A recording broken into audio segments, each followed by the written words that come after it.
3 years into my marriage with a luxury clothing store, a loud voice echoed just before lunch. Karen, where are you? Come here right now. The moment I heard that voice, it felt like my heart was being squeezed. It was my father in law, Bob, and that tone was the one he used when he was angry. "I'll be right there." I thought I had shouted back, but my throat tightened and no sound came out. When I got to the front of the store, there was a male customer with a red face, placing a suit on the table with his arms crossed. In front of him, Bob and my husband, Joe, were bowing repeatedly. Apparently, the suit he ordered looked nothing like what had been delivered. I looked at the suit and felt like I was in a daze. No, this isn't what I prepared. When I turned around, Bob had a defiant smile on his face. While claiming they'd find what the customer wanted right away, my mother-in-law, Judy, brought the complete set of suit I had prepared. The customer left the store with a look of relief. Not again. So that's how it's going to be. I can't live with these people anymore. I've tried for 3 years, but to be treated like this, I'm leaving. I want a divorce. As if he had been waiting for these words, Bob raised his voice. Oh, finally realized the difference in status between you and us. It's about time you understood that. Yeah, that's right. Leave. Just go.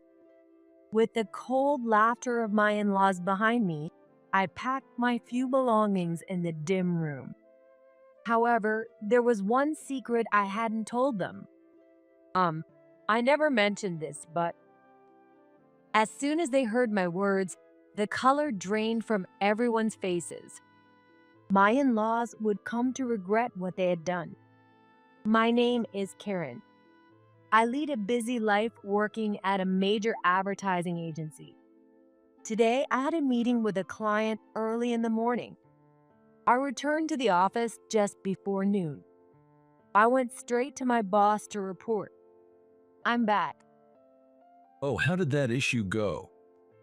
I explained the budget situation to both sides and they understood. They also reviewed the designs that were already prepared, and I've informed the designer about the necessary revisions. We can have the final review at the start of the week. Good. That's a relief. It would have been a disaster if we messed up with such a big client. Thanks for following up so well. I'll make sure the executives know. Thank you very much. Well then, after finishing my report, I quickly returned to my desk. All right, it's time for the next meeting. Without sitting down, I organized my things on the desk, then headed to the locker room to check my makeup and hair in the mirror. Okay. I nodded to my reflection, grabbed the bag with my materials, and headed to a nearby restaurant where the meeting was scheduled. On the way, I found myself thinking about Joe Brown. We met a year and a half ago. It was a business meeting. As the heir of a luxury clothing store, he wanted to launch an advertisement aimed at young people. The campaign was a success. Normally, that would have been the end of our relationship as client and agency, but Joe kept in touch personally afterward. At first, we hung out as friends, but as I got to know him, I found that we liked the same movies and food. Our relationship quickly deepened, and I began to have feelings for Joe. Suddenly, I stopped and looked back at the office. Joe's words from a week ago echoed in my mind. I want you to marry me, and I want you to quit your job and help me run my family business. Don't worry about it. My parents handle most of it, so there's nothing you need to do. I was genuinely happy to be proposed to. My mom passed away a few years ago. Due to his work, my dad and I couldn't live together, so we only kept in touch occasionally. My job was fulfilling, so I didn't feel lonely, but I had resigned myself to spending my life alone thinking I'd missed my chance at marriage. That's why Joe brought new colors into my life. But can I really quit my jobs? Will I get along with his parents? I was worried and couldn't make up my mind. But today, I decided to give him an answer. I looked ahead and hurried to the restaurant. It was a restaurant on the top floor of a luxury hotel with a stunning view of the starry sky and the dazzling city lights below. Being here felt like being a character in a movie. Did you see that new movie the other day? The new movie? Which one? There are so many out this month. You know, the one with Benjamin Ford as the lead. It's a period drama. Oh, that one. I've been dying to see it, but I just haven't had the time. Joe's eyes lit up as he shared his thoughts about the movie. You have to watch it. I don't want to spoil anything, so I won't go into details, but Benjamin is just amazing in it. He's definitely one of American's biggest stars. You're right. I'll go see it on my next day off. After that, a silence settled between us. The voices of people around us enjoying their meals seemed to grow louder. I knew what we needed to talk about next, but neither of us could take that step forward. If anyone was going to, it had to be me. Steeling myself, I drained the wine left in my glass and looked Joe straight in the eyes. I've thought a lot about marriage since then. Joe stared back at me silently. His hand gripped the tablecloth so tightly that his knuckles turned white. To be honest, I'm scared to quit my job. I'm worried about whether I can manage at the clothing store and if I'll be able to get along with your parents. Don't worry. No matter what my parents say, I'll protect you. All I want is for you to be with me. With those words, my wavering heart finally made a decision. I understand. I want to walk through life with you, Joe. I said it and looked at him. The hands clenched on my lap trembled, and the emotions welling up inside spilled from my eyes. After a while, Joe had tears in his eyes. For a moment, we looked at each other, then let out a small laugh.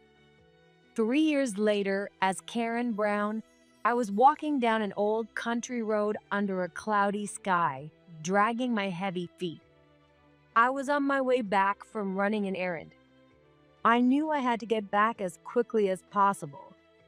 But the more I thought about the Brown clothing store, the more my legs felt like lead.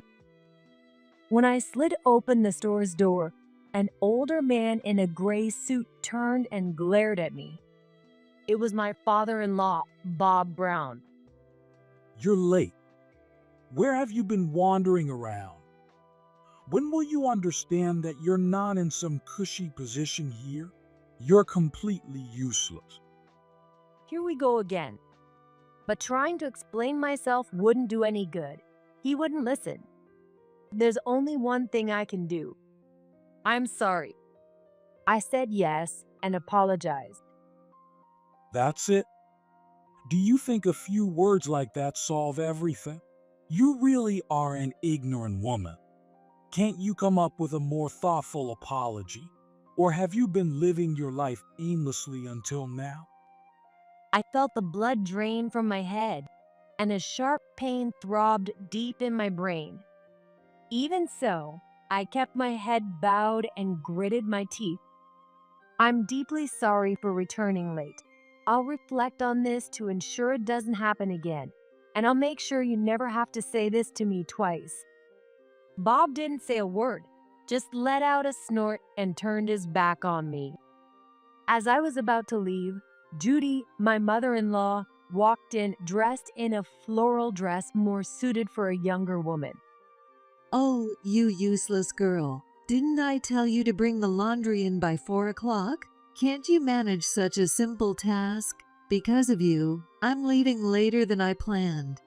What do you have to say for yourself? I'm sorry. That's not it.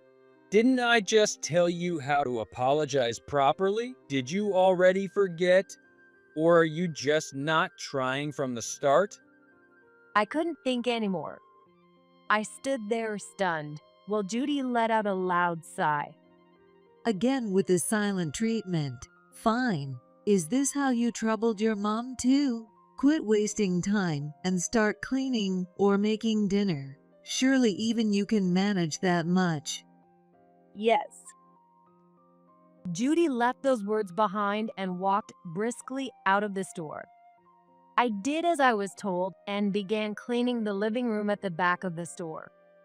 The bad weather made the old house even darker. But if I turned on the lights, Bob would complain. A woman of your standing shouldn't be using electricity. So I had to clean in the dark. I had to be careful with my footing, which put a lot of strain on my back and shoulders. To top it off, when my sister-in-law, Samantha's baby, started fussing, I had to stop cleaning to change his diaper. How did things end up like this? I sighed in the dim room. I had thought a happy life was waiting for me, but we didn't even have a wedding ceremony. I didn't want Joe to know about my dad, so I told him that I was raised by a single parent and that my mom and other relatives were all gone. After that, my in-laws' attitude changed completely. They started saying it was a disgrace for someone like me to join a long-established clothing store. I ended up being treated almost like an employee. Worse, Judy seemed to see me as both an employee and a housekeeper, dumping all the household chores on me while she went out and had fun. My sister-in-law, Samantha, who had come back after her divorce, pushed her child's care onto me and went out partying at night. The clothing store business wasn't exactly thriving either. They also ran a general store, and I was told to handle not only the clothing store but also the purchasing, inventory, and accounting for the general store, all by myself. If sales didn't improve, Bob would shout at me. Mistakes were, of course, not tolerated. Yet, I wasn't paid. Early in my marriage, I once consulted Bob about getting a salary, but he just laughed at me through his nose. I talked to Joe about it, but he just brushed me off, saying, "It won't be a problem once you take over the store, so just hang in there." Still, at first, I tried my best to contribute to the clothing store. I've been through some tough situations in my office lady days. I was confident in my customer service skills. Advertising and promotion were my strong suits. I rearranged the merchandise, highlighted best-selling products, and used my spare time to distribute flyers door to door. Sales improved, and the store started to thrive compared to before. This was clearly the result of my efforts. However, Bob was against my methods, saying he didn't like them. He claimed they lowered the store's dignity. If the store went under, there wouldn't be anything left to worry about. But what hurt the most was Joe's attitude. While I was out there desperately serving customers, he was off having business lunches or playing golf.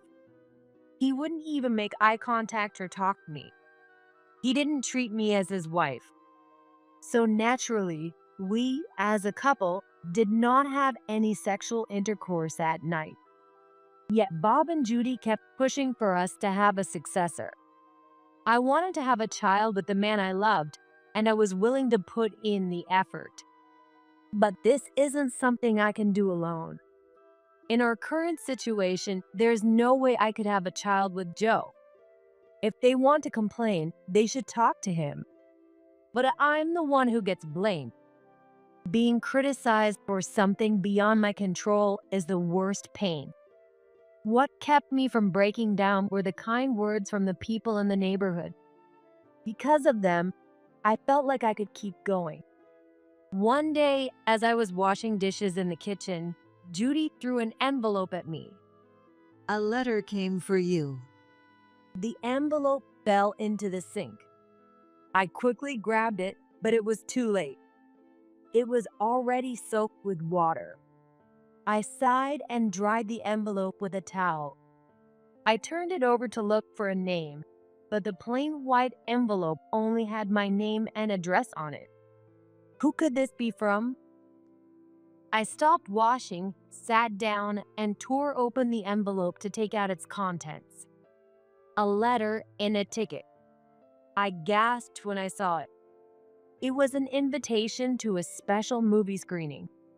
Not only that, but there was also a stage greeting and a talk event with the actors was scheduled. And the guest star was. I hastily picked up the letter. I carefully read through each page, not missing a single detail. I could feel the corners of my mouth naturally start to lift. When was the last time I felt this way? Thank you. I murmured to the letter, then quickly put it back in the envelope. I went to my room and gently placed it in the deepest part of the shelf, making sure it wouldn't wrinkle. I covered it with some trinkets to keep it hidden and closed the drawer. This should be good. Now the only question is whether I can get the day off. That's the biggest hurdle for me. I returned to the kitchen and stared at the calendar. I've been married into this family and working at this store for about 3 years. I've taken only 3 days off in all that time. Once when I took my nephew to the hospital, once when the family went on a trip and left me to watch the house, and once when I got stranded on my way back from visiting a distant customer due to a hurricane. Of course, the concept of paid leave doesn't exist here. How can I ask for a day off? Hey, what are you standing there daydreaming for? You're in the way, move. Oh, I'm sorry. Samantha gave me a suspicious look, her eyes scanning my face. What's with you? You seem awfully cheerful. I hope you fed my kid breakfast. Yes, I made sure he ate. Samantha turned her gaze away from me and looked at the calendar. She smirked and looked back at me. You're hoping for a day off, aren't you? But do you really think someone as useless as you could get permission from Dad? When I stayed silent, Samantha leaned in close and whispered in my ear.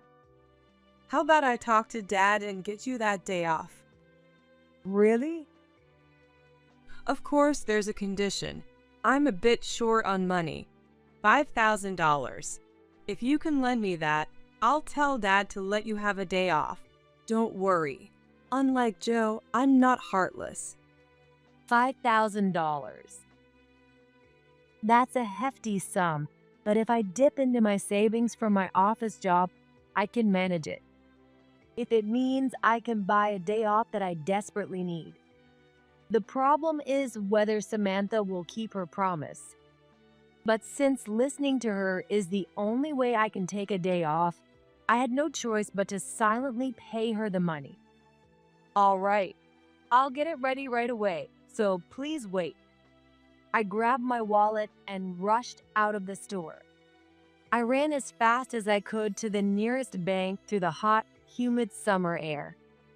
The sky, which had been clear just a moment ago, was quickly darkening due to the cumulus clouds, and I could faintly hear thunder. When I reached the bank, I withdrew $5,000. I hurried out of the bank, only to find that large raindrops had already begun to make splotches on the road. I have to hurry. I rushed back to the store, but the rain started pouring heavily. I shoved the envelope with the money into my pocket to keep it dry. However, I tripped on my way back. I scraped my palms and knees, but I stood up and finally made it back to the store. I couldn't go in through the front in this muddy state, or I'd get scolded, so I entered through the back door. I immediately handed the envelope with the $5,000 to Samantha. She smirked and counted the bills one by one. All right, good. Well, about my day off. What? Did I promise you that? No way.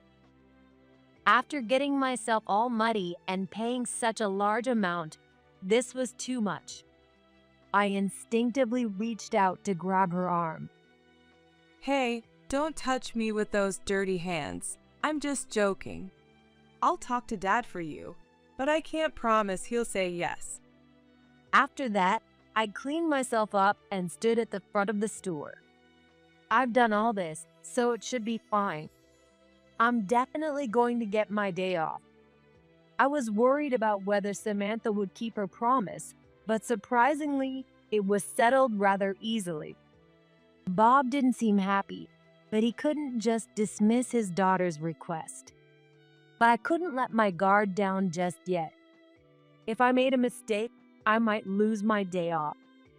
So, as I eagerly awaited the day of the screening, I threw myself into my work even more than before. Having something to look forward to really changes your motivation at work. Nothing major happened after that, and soon it was the day before the screening. I couldn't wait for the end of the workday. I kept looking at the clock more than usual, which made time crawl by. My head was already filled with thoughts of the screening. But just before lunch, as I was checking the inventory in the back of the store, a loud voice echoed. Karen, where are you? Come here right now. The moment I heard that voice, it felt like my heart was being squeezed. My mind went blank. For my 3 years of experience, I knew all too well. That tone of voice is the one he uses when he's angry. No, I don't want to go. But that's not an option. If I don't go quickly, I'll just get scolded even longer. I'll be right there. I thought I shouted loudly, but my throat tightened and my voice came out like a cicada falling to the ground. When I got to the front of the store, there was a regular customer with a red face, placing a suit on the table with his arms crossed. I was familiar with this man. He had been coming to the store often since I started working. Bob and Joe were repeatedly bowing their heads. However, there was something strange about their apology. The customer couldn't see it, but there was a sly smile on Bob's lips. I'm sorry, I'm late. What seems to be the problem? What is the meaning of this? This is completely different from the suit I ordered. I have an important ceremony tomorrow. What do you intend to do about this? I looked at the suit the man had brought in, feeling like I was in a daze. I distinctly remembered taking his order the other day and carefully selecting the suit. But the one in his hands now was entirely different. I may be inexperienced, but I'm not so unskilled as to select such a poor suit. Hey, Karen, don't just stand there. Apologize to him. This is a serious issue. But I didn't pick this suit. What are you talking about? You're the one who dealt with this customer. Do you think you can use ignorance as an excuse? Don't you feel sorry for the customer? I couldn't say a word. This is just wrong. But no matter how much I pleaded in my heart, there was no one to save me. As I stood there, Judy came out from the back of the store. Sir, I deeply apologize for what happened. We've prepared the suit according to your original order. Could you please take a look? She respectfully placed a set of suit on the table. I was shocked when I saw it. It was the very suit I had selected for the customer. There was no mistake. I had chosen it with great care to fulfill his wishes. All three of them turned to me with twisted smiles. But the customer didn't notice. He checked the suit eagerly and clapped his hands. Wonderful. Yes, this is it. This is exactly the suit I ordered. Thank goodness. Now there's no issue for tomorrow's ceremony. I'm sorry for shouting. No, The fault is mine for entrusting this to an inexperienced person. I'll make sure she's properly trained, so please continue to favor us. Inexperienced? The man glanced at the suit and then stared at me.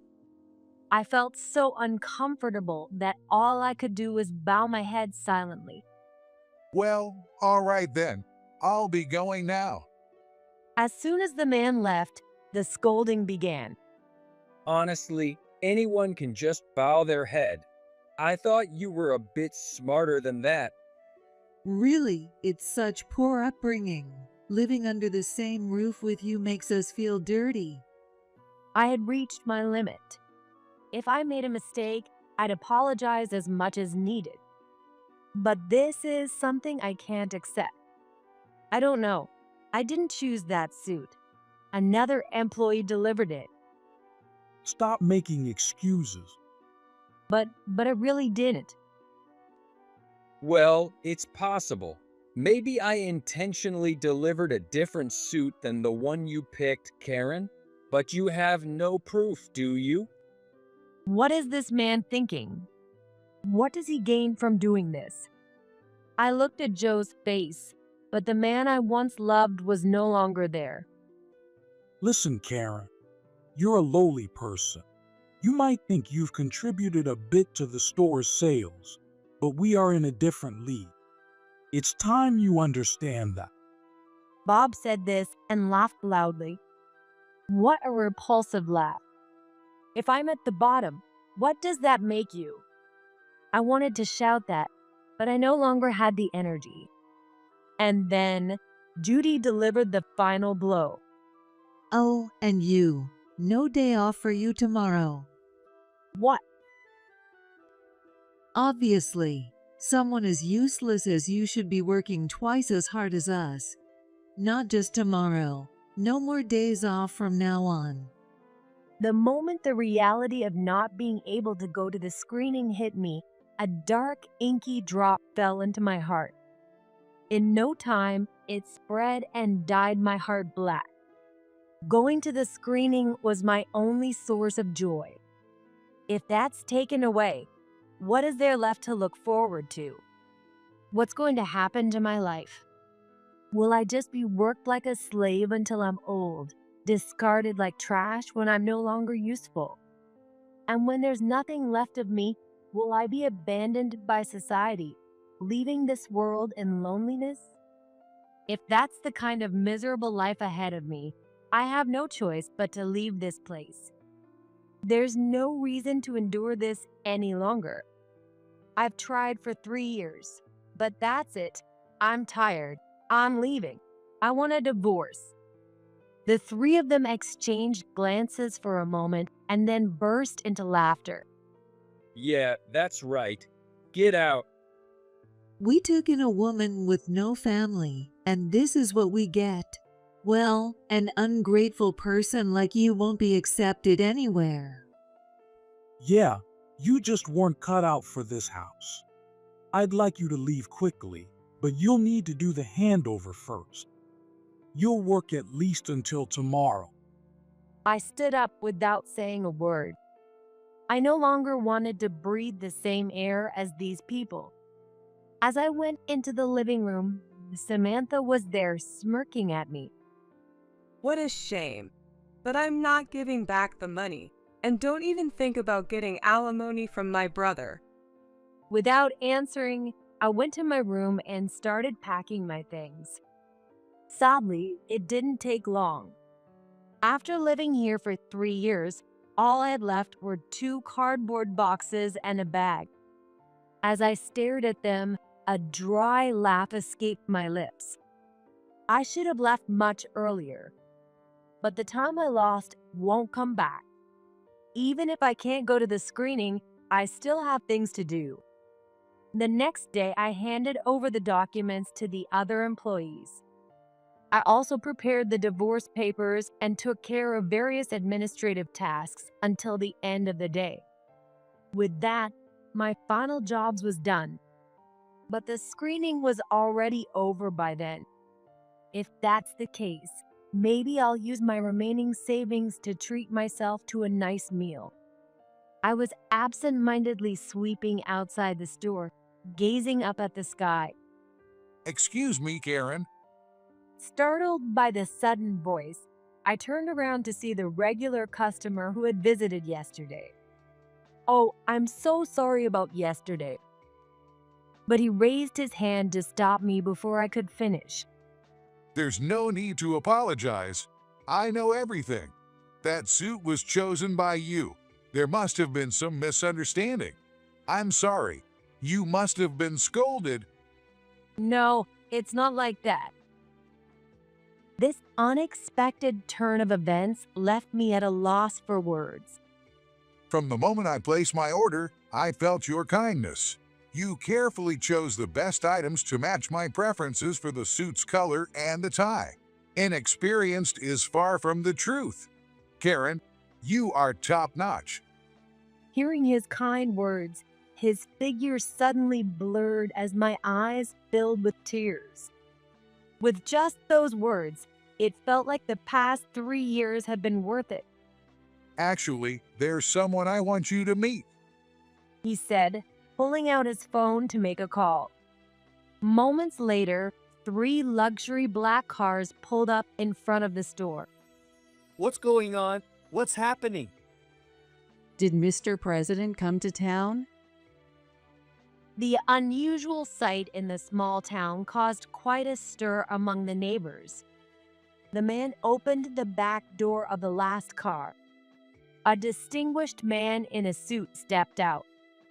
His commanding presence made everyone gasp. Seeing him, tears welled up in my eyes even more. It's Benjamin Ford. One of the neighbors shouted. That triggered an uproar like a beehive being disturbed. Is that a Hollywood star in a small town like this? He really does exist. As I was about to run toward Benjamin Ford, Bob and Joe came running out from the back of the store. They shoved me aside. I stumbled and fell to the ground. Bob didn't even glance at me. Instead, he was wringing his hands and bowing repeatedly. Welcome, Mr. Ford. Please come inside. But Benjamin Ford kept his eyes fixed on me. Oh, don't mind her. She's just an incompetent fool we fired. Please come inside. I'll show you something even better than what you're wearing. Without saying a word, Benjamin Ford knelt down and extended his hand to me. Are you okay, Karen? Are you hurt? I'm okay, thank you. I took his hand and stood up. He brushed the dirt off my knees with his hand. Bob and Joe were staring at us, their mouths wide open. What is going on? Well, I didn't mention it before, but this is my dad. The moment they heard that, the blood drained from their faces. Their legs trembled. But you said you didn't have a dad. I'm sorry. I kept it a secret because I didn't want everyone to make a big fuss. Suddenly, Bob lunged forward and prostrated himself in front of my dad. Seeing this, Joe hurried to do the same beside him. I'm terribly sorry. I didn't know. Your precious daughter. From now on, we'll take full responsibility for taking care of her. Please, I beg you to continue your patronage with your friends. Lift your heads. My dad spoke quietly. From his expression, even I couldn't tell what he was thinking. You just said you would offer something better than this suit, didn't you? Bob lifted his head with his eyes shining. Yes, of course. But that's odd. This suit was tailored by your store. What? That's impossible. Bob looked at the man standing beside my dad and gasped. He finally realized this was the same customer who had come in yesterday. How can I introduce my friends to someone who can't even recognize the suit made by their own store? Before you insult someone's daughter as incompetent, you should work on yourself. That's right. This suit was the one I had chosen for the regular customer. But I never imagined that my dad would be the one wearing it. Bob's face turned a deep red. He gritted his teeth and clenched his hands tightly on the ground. Joe seemed too ashamed even to lift his head, his hunched back trembling. I knew my daughter had married into this family, so I sent my assistant here to observe how things were going. I investigated various things and concluded that this place is not suitable for my daughter. Dad, it's okay. It's over now. Our divorce is final and the handover is complete. All right, then come with me. Let's take our time to talk. It's been a while. I'll go get my things. As I went to get my belongings, Judy and Samantha came out, looking thrilled. Benjamin Ford is really here. Amazing. Hey, you, go get Karen's things, right now. Startled by the force of his words, Judy quickly brought my things. After loading them into the trunk of the car, I sat next to my dad in the back seat, leaving the store behind. I'm sorry. I should have helped you sooner. I just assumed you were living happily. My dad closed his eyes tightly, his face showing pain. But when you didn't come to the screening and then that incident with the suit yesterday, I knew something was wrong. I couldn't sit still. I'm really sorry. It's okay. I'm really happy. It's a shame I couldn't go to the screening, but I never expected you to come. Yes, the screening ticket was a gift from my dad. His heartfelt words were written on the letter. That kept me going up until today. Even so, I won't let them off easily. I'll have a lawyer involved and make sure they pay proper alimony. But Karen, what do you plan to do now? I don't know. If you'd like, why not come to New York with me? You can do well anywhere. Seeing the wider world might bring new perspectives. Yeah, thanks. I'll think about it. All right, enough of the serious talk. You must be exhausted. Just rest for now. As the car swayed, I felt the tight string of tension inside me finally start to loosen for the first time in a long while. There were so many things I wanted to talk about, but an overwhelming drowsiness washed over me. I'll just close my eyes for a bit. Once I'm refreshed, I'll have a long talk with Dad. Taking a deep breath, I fell asleep next to him. A few months later, after finishing a meeting outside, I returned to the office and reported to my boss. I'm back. Oh, how did it go? They accepted all the proposed design changes. I've already contacted the printer, so we can deliver everything next week. Well done. Keep it up. Yes, I will. In the end, I didn't go to New York. My dad's offer was tempting, but it seems that working at my original advertising agency suited me best. Fortunately, thanks to my boss, I was able to return to work quickly. Regarding my savings, the lawyer my dad hired was excellent, and I was able to secure a substantial alimony payment. As I was about to return to my desk, a colleague approached me. Karen, the reporter from that weekly magazine wants to talk to you. Again? Oh, well, all right. I went to the reception area where the reporter was waiting. Thanks for seeing me. I really don't have anything more to say. Oh no. I came to thank you. The story about the clothing store that mistreated their daughter-in-law and got taken down by her superstar father. It sold like crazy. I got a lot of praise for it. Really, I'm so grateful. To be honest, I didn't want to remember those days. But the reporter didn't stop talking. Since then, the clothing store seems to have gone downhill. Your presence really kept it afloat. And it turns out Samantha had debts with a host club. Her child was taken in by her ex-husband. And let's see. The reporter pulled out a battered notebook. Oh, right. The Madam, Judy, became a recluse. Your ex-husband Joe and his father Bob are apparently working part-time jobs to pay off their debts. What do you think about that? So, you do want to comment after all. And here I thought you came to thank me. Just kidding. Well, if anything else comes up, I'll be in touch. With that, the reporter left the office. At the same time, the chime signaling lunchtime rang out. To me, all of this was just trivial at this point. As I returned to my office, a few colleagues approached me with smiles. I went to a new, popular cafe for lunch with my colleagues and had a great time. I'm really glad I came back to this job. I would have never experienced this if I had stayed at that clothing store. Back then, I thought my life was ruined, but with my dad's help, everything was neatly resolved. Now, I can't help but enjoy every single day.